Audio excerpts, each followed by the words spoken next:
Bonjour et bienvenue dans cette toute nouvelle vidéo qui aujourd'hui portera sur le fait de devenir un vrai cinéphile et ce avec 10 conseils au top.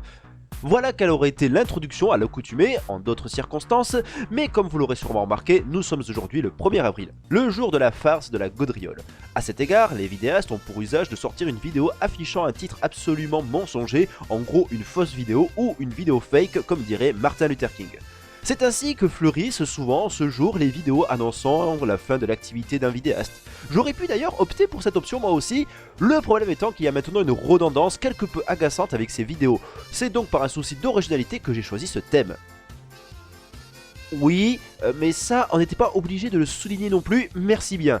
L'option pour moi était donc d'user d'un titre aguicheur qui met bien l'eau à la bouche. On peut dire que j'ai presque utilisé un titre putaclic. Oui, en effet, mais c'est fait exprès. Non mais dans le sens que c'est fait pour rire. Bon, tu m'emmerdes, voilà. Tout ça pour dire que cette vidéo ne vous fournira pas d'instructions afin d'être un cinéphile. Il s'agissait d'une boutade. Et je suis certain qu'en ce moment, vous êtes en train de vous esclaffer à vous en rompre les côtes. Ou alors certains sont quelque peu déçus de ne pas avoir traité le sujet énoncé. Et si cela devait être le cas, sachez que je vous présente mes excuses. Mais l'occasion était trop belle pour ne pas en profiter. Et puis en plus, c'est quand même assez absurde de vouloir donner des conseils pour être cinéphile. C'est vrai, le sens premier de la cinéphilie, c'est de désigner une passion, un amour pour le cinéma, comme nous le rappelle Wikipédia. Du coup, quel peut bien être l'intérêt pour vous donner des conseils qui auraient pour but de vous dicter quelque chose de fondamentalement personnel? Ça n'a aucun sens. Cela serait comme vous indiquer, je ne sais pas moi, comment aimer manger du banana split. D'ailleurs, si vous n'aimez pas, toutes mes condoléances parce que c'est quand même la meilleure chose au monde. Enfin, voilà, la pertinence de tels conseils me semble difficile à établir.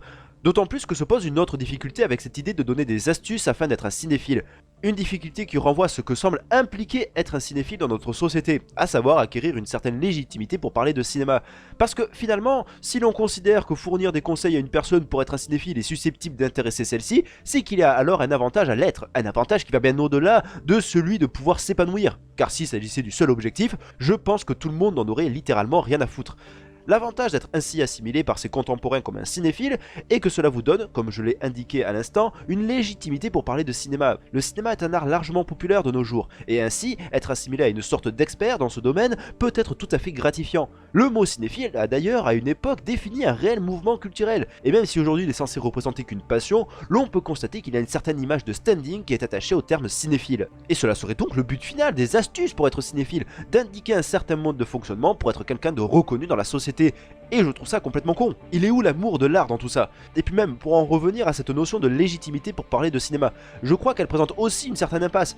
Déjà parce qu'en toute simplicité, le cinéma est un art populaire. Comme tout art en fait, il est censé s'adresser à tout le monde, à chaque individu, pas à une élite, faire ressentir des émotions à son public. De ce simple fait, personne n'est plus légitime qu'une autre pour parler de cinéma. Mais bon, après, oui, le fait d'avoir une certaine culture dans le domaine artistique aide grandement à avoir un avis plus pertinent avec une analyse plus riche. Oui, le fait de voir un certain nombre de films permet d'avoir des références et permet de mieux appréhender certaines œuvres. Mais cela ne fait pas tout, loin de là. Il faut savoir manier ses références, les utiliser à bon escient, tout plein de trucs qui font que finalement, l'adage impliquant la critique est aisée mais l'art est difficile n'est clairement pas à prendre sans nuance. Et cela vient de la part d'un mec qui a fait probablement la chronique la plus naze d'un film de tout l'internet, et même sûrement du monde entier. Donc oui, je sais de quoi je parle. Tout ça pour dire que ce bagage culturel ne garantit en rien de fournir une analyse intéressante. A titre d'exemple, cela n'a pas empêché Aurélien Ferenczi, journaliste émérite de Télérama, à l'occasion de l'émission Le Cercle, de dire que Scott Pilgrim disposait d'une histoire digne d'un film de Romer. J'avoue ne pas trop m'y connaître dans le cinéma de ce dernier, mais je suis presque certain que ce n'est pas la première chose à associer à Scott Pilgrim. Je pense même que le spectateur lambda qui aura vu le film et dont la réaction sera de dire « Waouh, c'était trop cool, les scènes de combat elles étaient trop géniales », genre comme dans un jeu de combat, aura de ce seul fait mieux cerné le film que le critique précédemment cité. Et cela nous rappelle bien sûr que chaque individu peut donner un avis tout à fait intéressant sur un film, même s'il n'en a pas vu beaucoup auparavant. Et ce qui me pose problème avec tout cet abattage autour de ce qu'est être censé un véritable cinéphile, c'est que l'on s'intéresse plus à la teneur des propos avancés, mais à la personne qui les tient. Afin de mieux cerner l'enjeu de ce problème, je vais m'appuyer sur une situation concrète que j'ai vécue. Oui, je raconte ma vie. En même temps, c'est une vidéo du 1er avril, donc je me la joue cool, c'est vrai, j'en ai tant rêvé. Il y a donc de cela environ 2 ans, j'étais avec des amis, nous profitions d'une après-midi ensoleillée à rester avachis sur des canapés, et à un moment, la conversation a porté sur le fait de savoir ce qu'il y avait de mieux entre Pacific Rim et Transformers. J'étais face à une personne qui estimait que Transformers était vachement mieux que Pacific Rim, chose à laquelle j'étais en désaccord. J'abondais alors dans l'autre sens. C'est ainsi que l'un de mes amis, de son vrai nom Simon, est intervenu en disant ceci. Enfin, Benjamin c'est mon vrai prénom au cas où cela te perturberait. Enfin, Benjamin a sûrement raison, c'est un cinéphile.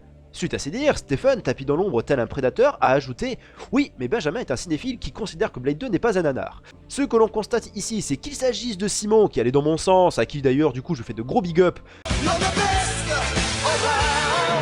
ou Stephen, qui remettait en cause mes goûts, Salaud, salaud, salaud. mais que j'aime malgré tout profondément, eh bien le débat ne portait plus sur le cœur du sujet, mais de savoir si j'étais cinéphile ou non, si je pouvais prétendre à ce titre, et donc du coup de savoir si oui ou non ce que je disais était vrai. La teneur des arguments que j'avais pu sortir à ce moment, en l'occurrence ce n'était pas bien sorcier, je faisais remarquer qu'au moins avec Pacific Rim nous avions droit à un véritable spectacle, avec une mise en scène grandiose qui fait ressortir l'aspect écrasant des monstres et des machines, nous offrant des affrontements absolument dantesques, où en plus se côtoient mille et une couleurs, nous offrant un visuel des plus splendides, et surtout qu'il s'agissait d'un film orchestré par un passionné, et de ce fait, même si le film est très loin d'être un chef-d'œuvre, notamment avec ses personnages absolument insipides, on est un large cran au-dessus de la crétinerie absolument bof et pachydermique de Transformers. Du coup, pour reprendre là où j'en étais, la teneur de ces arguments n'a pas à être prise en compte en fonction de ma personne et de la prétendue culture cinématographique que j'aurais ou non, il aurait fallu plutôt confronter les deux argumentaires, lequel semblait le plus solide. Oui, parce que j'avais une personne face à moi qui défendait Transformers, même si je ne vais pas mentir, je ne me rappelle plus bien de ce que disait mon contradicteur. Parce que je sois cinéphile ou non ne me donnera pas forcément raison, je peux avoir tort, enfin, si tant est que l'on puisse vraiment avoir tort ou non quand on parle de critique. Le dernier inconvénient est surtout cette idée qu'au final, pour être cinéphile, il semblerait qu'il faille avoir un certain goût, certaines références. Comme en témoigne ce commentaire qui explique qu'avoir Tarantino pour réalisateur préféré, cela ne fait pas vraiment cinéphile. En tout cas, il ne s'agit pas d'une preuve, comme si le fait d'être cinéphile avait besoin d'être prouvé. D'ailleurs, la remarque ignoble de Stephen précédemment citée à propos de Blade 2 correspond à cette idée d'avoir certains critères pour prétendre au titre tant convoité de cinéphile. Je suis presque à peu près certain que si quelqu'un vous annonçait qu'il était cinéphile et qu'à la même occasion il vous annonçait qu'il était très fan de Bienvenue chez les Ch'tis, il est fort à parier que vous le regardiez d'un air quelque peu dubitatif et remettrez sûrement en cause sa qualité de cinéphile. Et quand je dis vous, en réalité je devrais plutôt dire nous, parce que dans le fond je suis un peu pareil, même si j'aime bien faire de beaux discours. Il en résulte qu'en ce sens, être cinéphile ne s'apprécierait qu'au regard des autres, et qu'en fonction du milieu dans lequel nous nous trouvons, cette qualité pourrait varier ou non. Par exemple, moi, mon film préféré c'est The Dark Knight, ce qui peut me faire passer aussi bien pour un gros kikou fanboy sans personnalité, qu'un grand gamin immature qui s'intéresse à des histoires débiles de super-héros, ou bien quelqu'un de relativement plutôt bon goût.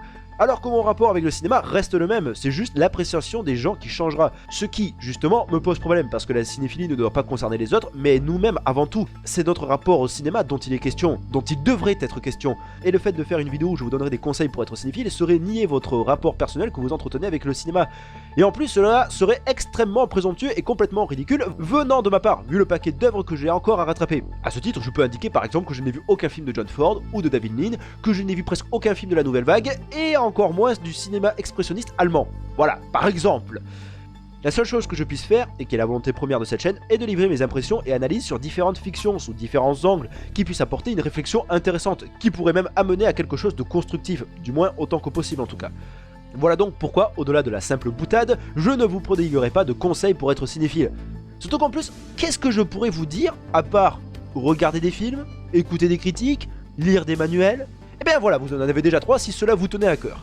C'est ainsi que se conclut cette vidéo, j'espère que celle-ci ne vous aura pas trop désappointé, je vous dis merci de l'avoir regardé jusqu'ici, au revoir, portez-vous bien et rendez-vous pour une prochaine vidéo qui sera une vraie chronique, je vous le promets.